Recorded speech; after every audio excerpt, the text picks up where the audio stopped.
আসছেন, খুব খুশি হয়েছি। আমি আসতাম না, শুধু আসলাম যে একজন সুন্দর মেয়েকে বউ সাজলে কেমন দেখা যায় সেটা দেখার জন্য। আপনাকে মাশাআল্লাহ অনেক সুন্দর লাগছে। Beautiful flowers for the beautiful girl.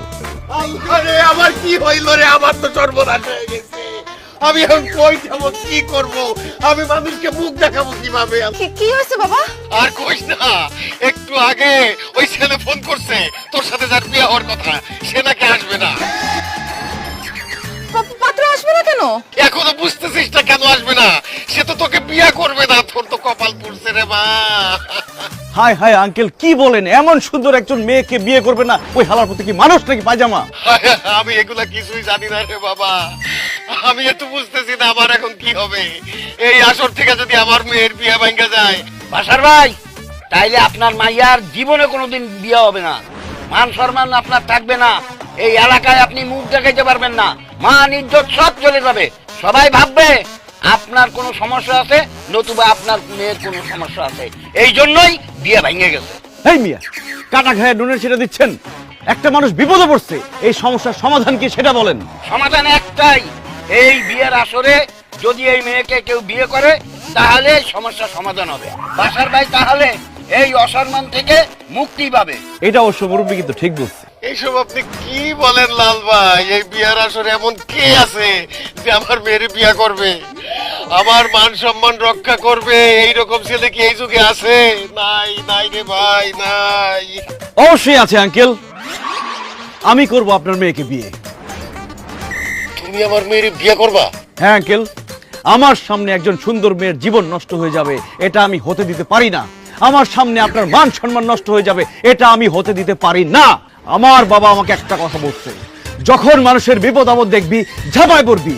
সেই দিন আপনার বিপদে আমি ঝাঁপায় পড়ছিলাম, আজকেও আমি আপনার বিপদে ঝাঁপায় পড়তে চাই। আপনি যদি রাজি থাকেন তাহলে আপনার মেয়েকে আমি বিয়ে করতে চাই। রাজি না মানে?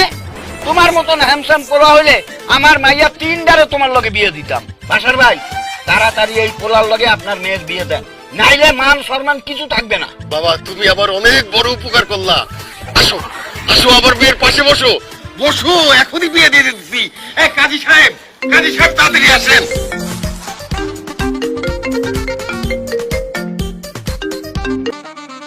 হ্যালো হ্যালো ভাই, ভাই ওই মায়ের লগে কি বিয়া হইছে আপনার? এই পাত্রটা কি ছাইড়া দিমু? আরে এখনো ছাড়িস না, বাইন্দা রাখ।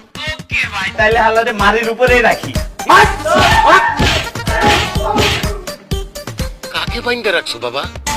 ওই যে আমাদের মহল্লায় চোর ধরছে, তো চোর তো খুব খারাপ মানুষ না, আমি বলছি বাইন্দা রাখ। ঠিক আছে।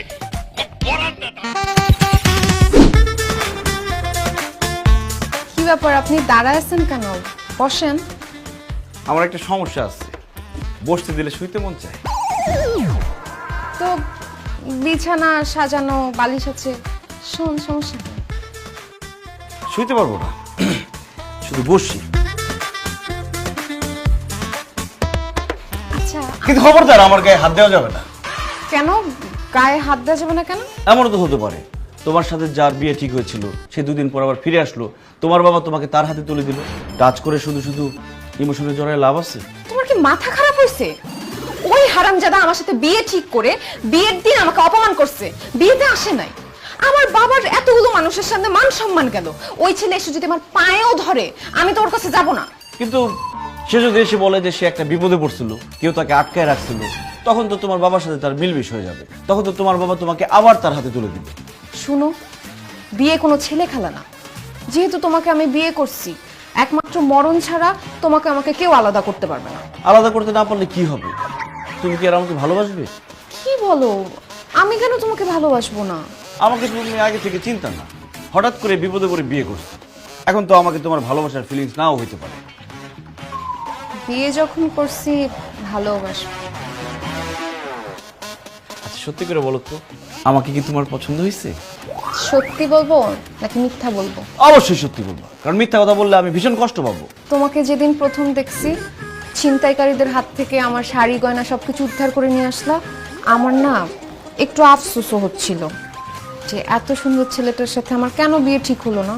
সত্যি? অবশ্যই সত্যি। আমিও তোমাকে যেদিন প্রথম দেখছি তখন আমি মনে মনে ভাবছি, ইস, এত সুন্দর একটা কিউট মেয়ে যদি আমার বউ হইতো তাহলে আমার জীবনটা ধন্য হয়ে যেত। আজকে আমার জীবনটা ধন্য হয়ে গেল। কি ব্যাপার চুপ করে বসে আছো কেন? চুপ করে বসে থাকবো না তো কি করব? যেহেতু আমিও তোমাকে পছন্দ করি, তুমিও আমাকে পছন্দ করো, তাহলে আর দেরি করে লাভ কি? আসো আমরা দুজন একসাথে নাচি। কি?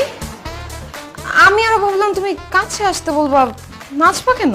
খুশিতে, কারণ আমার অনেক দিনের শখ, আমার বিয়েতে আমি নাচবো গাইবো, কিন্তু হুট করে বিয়ে হতে নাচ গান কিছুই হলো না। আসো আমরা দুজন একসাথে নাচি।